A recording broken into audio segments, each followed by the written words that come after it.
Onyonka, yes. In the course of this, again, let's now proceed. And yesterday, still on governance, the head of state presided over the graduation of more than 500 forest officials at the NYS College in Gilgil in Nakuru County. He said, to quote him, "All of us, the people of Kenya, it's time we believe in this great country that God has given us. It's time to stop the negativity. It's time to stop believing in fake news and propaganda that's hurting our nation." He said, "We have a remarkable country, therefore there's need to focus on some of the achievements that we have accomplished as a country."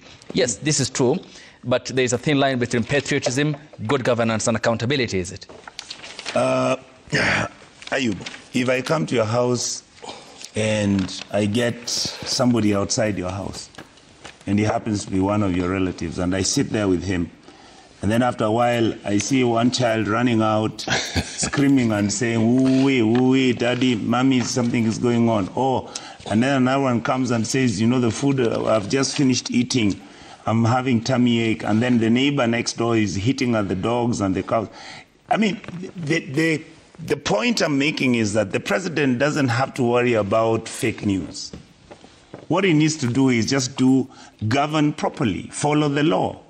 I mean, if scandals are coming out, there is nothing that has been proven beyond against the facts that we and other Kenyans are presented out there on what's going on. You can see with prima facie cases, the courts are stopping everything that is being done.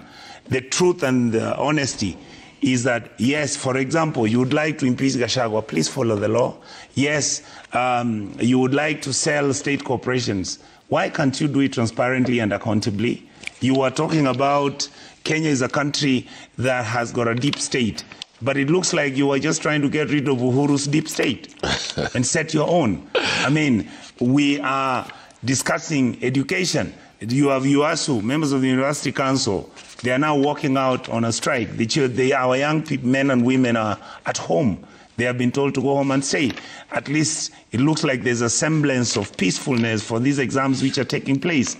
I mean, you can imagine, I can run. If you look at, I mean, I hope the president reads today's paper. Look at page 1, how the police use phones to track captured suspects. That's true. All right? You go to the second story. I can give you another one. Murdered Wells Fargo boss probed 94 million heist involving security firm. True. I mean, you come to another one. How Devani walked free from 7.6 billion Triton scam. True. All right. The president is launching a team of people who are going to be forest officers. But in Kisii County, the Chinese have moved in and they're cutting trees like crazy, like it's sugarcane. True. I mean, we are having the county governments saying some of them are not receiving money, some of them are not able to have a development program coming up. The CIDP programs which they brought out, nothing is happening. Yeah. True. All right. Now, let me ask this, Ayub. What wonderful news does my president want me to talk about him? Just give me 2 things and I'll talk about them today. What is it that I will talk about him that is positive in my country today? That I woke up in the morning, everything is running fine, teachers are happy, the members of the health sector. Look at SHIF. It is not working. So why is the president not pushing very quickly with the teams he has so that he can even adopt what was working from NHIF? I mean, that is not rocket science. Yes. All right, you have state parastatals which are, I mean, I was traveling yesterday by air. All the employees at the airports of Kenya are shocked. They actually can't believe that the airports have already gone. What does the president want me to tell him now?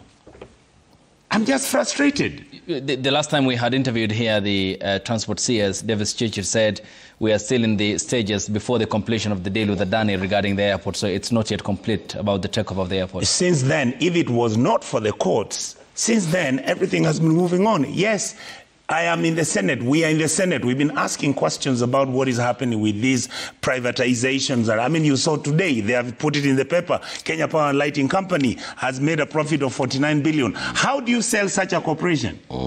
It's profit making.